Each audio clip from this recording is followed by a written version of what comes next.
je m'appelle Blaise. Je m'appelle Anne-Céline, Bienvenue chez le couple Gonza, chez le couple Gonza. pour vous Pour servir. vous servir.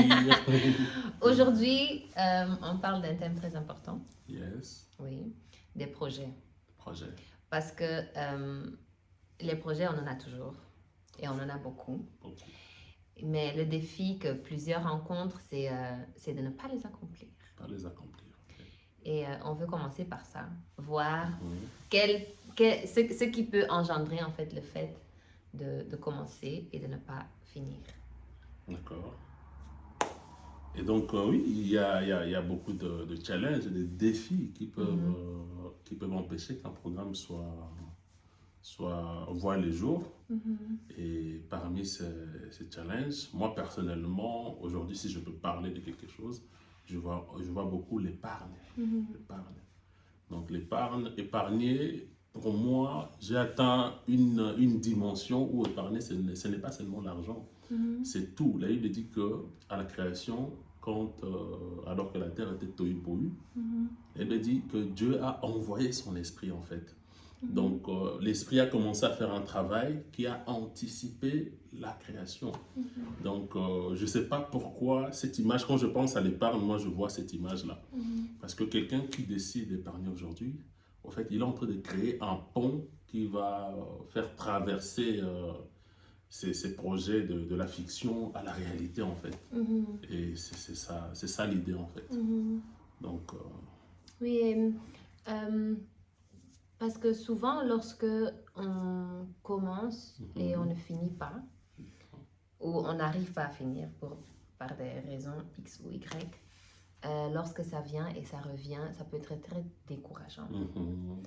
Et il faut, justement, c'est très bien que tu le soulèves, il faut avoir une vision avant qu'on ne commence. Pas seulement une vision du projet, mais déjà la vision de qui je suis. Qui je suis. Et ce que ce projet fait, entre guillemets, de moi. Parce qu'on est déjà. Et ce que tu dis, en fait, fait en sorte qu'on se voit au-dessus du projet. Dieu, quand il a envoyé son esprit, il ne le fait pas pour rien. Il ne le fait pas en essayant, voilà, on va essayer, on va voir ce que ça donne.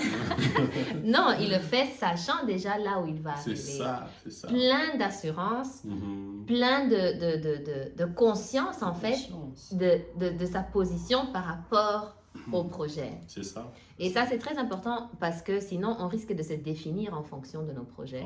Et si le projet ne voit pas le jour, si le projet ne s'accomplit pas, on le prend à cœur en fait et on se dit que ah non mais j'ai un problème, peut-être que j'ai besoin de délivrance. Pasteur, il faut prier pour moi. Mais donc il faut qu'on commence en sachant que les projets qui sont là en fait, les projets qu'on doit accomplir sont déjà là. Il a dit que nous sommes créés. Nous sommes des co-ouvriers. Des co-ouvriers, c'est-à-dire Voilà. qu'il y a déjà un chantier qui est prédéfini. Dieu, c'est comme un architecte. Il ne commence pas un projet sans l'avoir fini, sans l'avoir achevé sur papier. Et donc, avant de commencer, le design est déjà là. Donc, même nos vies, moi, je pense que même nos vies, il y a des maquettes de nos vies déjà au ciel. Parce que Dieu sait déjà comment ça va se finir. Il y a des dossiers, des classeurs. C'est ça, c'est pour ça qu'il a dit, prie-moi, demande-moi, je vais te révéler. On révèle quelque chose qui existe déjà. Amen. Et donc, quelqu'un qui décide de commencer à épargner, au fait, il est en train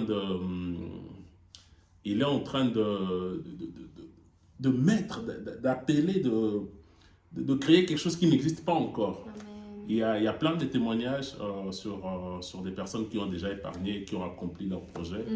Et j'aimerais aussi qu'on parle par exemple de quelqu'un qui dit que moi je n'arrive pas, je n'ai pas assez, voilà. Ou comment épargner, genre en 2025. En 2025. Les 2000 euros, mes charges aussi, c'est 2000 euros, je fais ça, comment? je fais comment?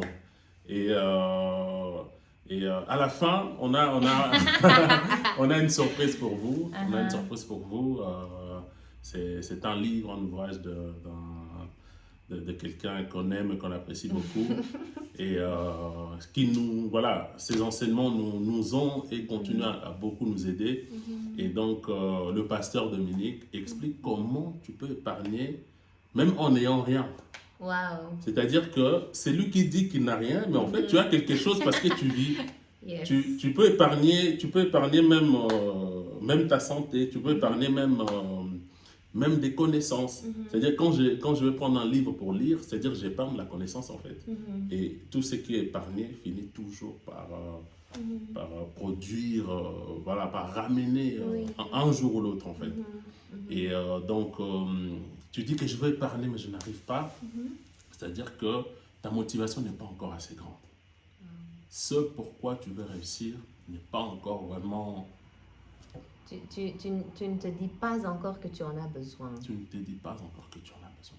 Et c'est malheureux, hein, mais l'être humain aime arriver au stade où, quand c'est une question de vie ou de mort, c'est là que ça, ça devient possible.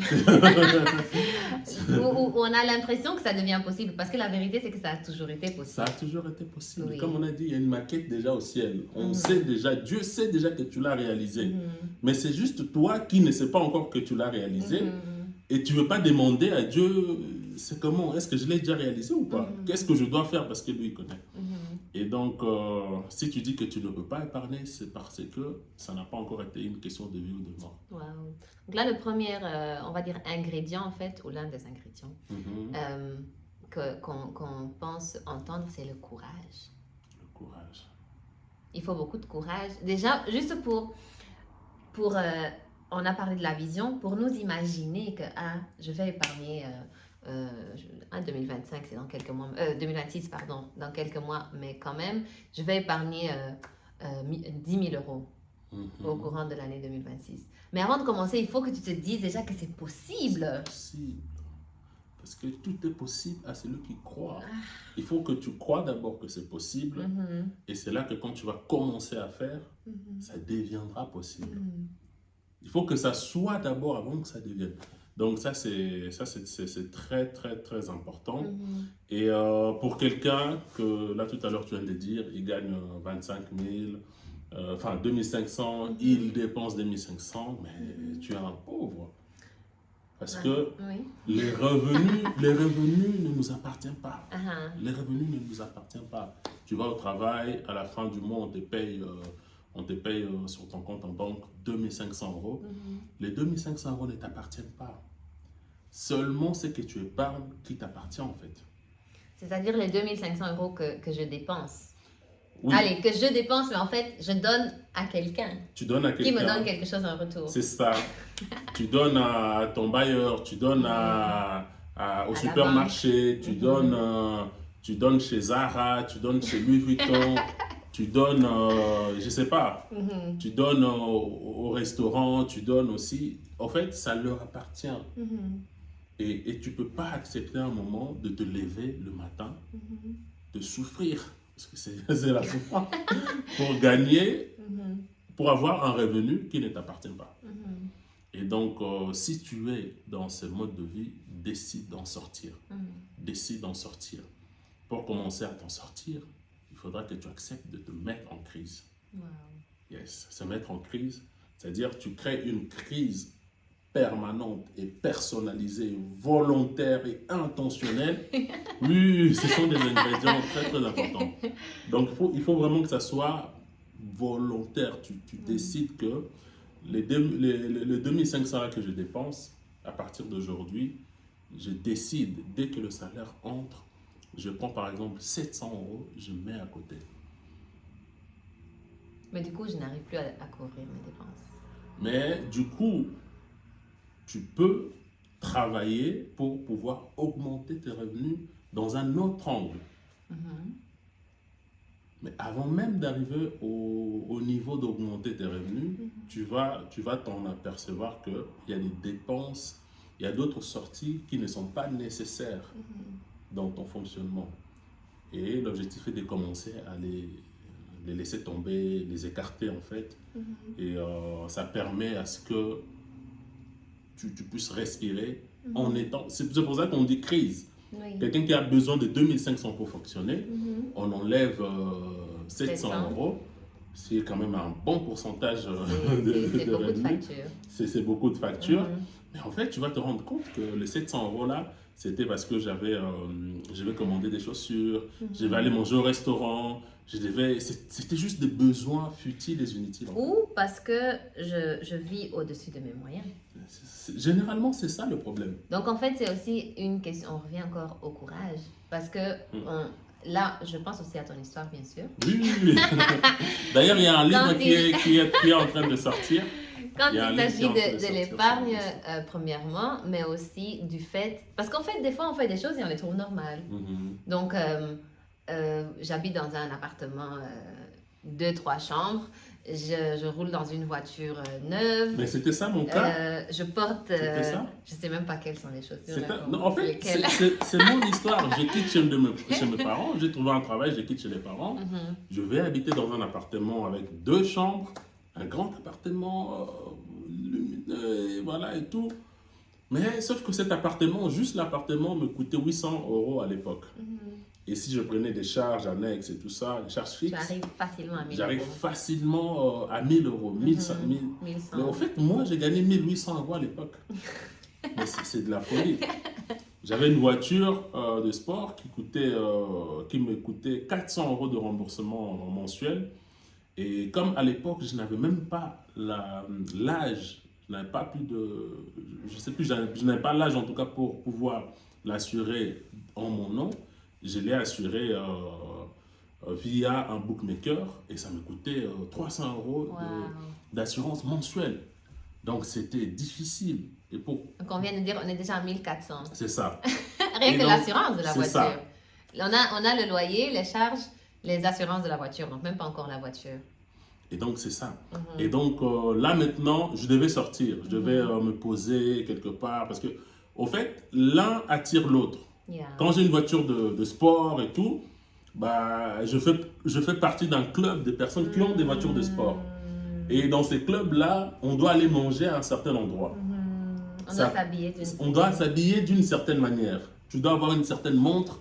Quand tu roules ta voiture, tu vois la main qui est posée là. Exactement. Donc tout ça va ensemble en fait. Et donc le jour où j'ai décidé, c'est pour cela que j'ai dit vraiment ça doit être personnel, conscient, ça doit être en fait la détermination. Le jour où j'ai décidé que non, ça doit changer, j'ai dû me faire violence en fait. Donc, on parle de la crise. De la crise et de la décision, ce qui revient aussi beaucoup. Quand tu parles de l'intention, il y a la décision. Parce qu'il n'y a personne qui peut le vouloir à ta place. Personne. Il faut décider. Donc, on a dit qu'à la fin, il y aurait une surprise, un livre pour vous. Voilà, il est là. Il faut vraiment l'approcher. Maîtriser l'art de l'épargne. Maîtriser l'art de l'épargne. Par Dominique Mbog. Par Dominique Mbog, qui explique donc, comme Blaise venait de dire, comment on peut épargner jusqu'à 70% de son revenu. Mais il faut être intentionnel. Il faut décider, il faut le vouloir. Il faut être très décidé pour arriver à 70%. Oui, et il faut être courageux. Bon, il y a aussi 10% et 30%, mais... 10, 20, 30, 40, 50. Par exemple, moi, j'avais atteint un niveau où j'épargnais jusqu'à 50% de mes revenus. Wow. J'avais un loyer, je devais payer mon transport, je devais manger, je devais vivre, mais j'épargnais jusqu'à 50% de mes revenus. Pour dire que c'est possible. C'est possible pour tout le monde. En tout cas. Donc, notre thématique d'aujourd'hui. L'épargne. L'épargne pour les concurrents. Pour les concurrents, vraiment. Je pense qu'on a clôturé. Oui.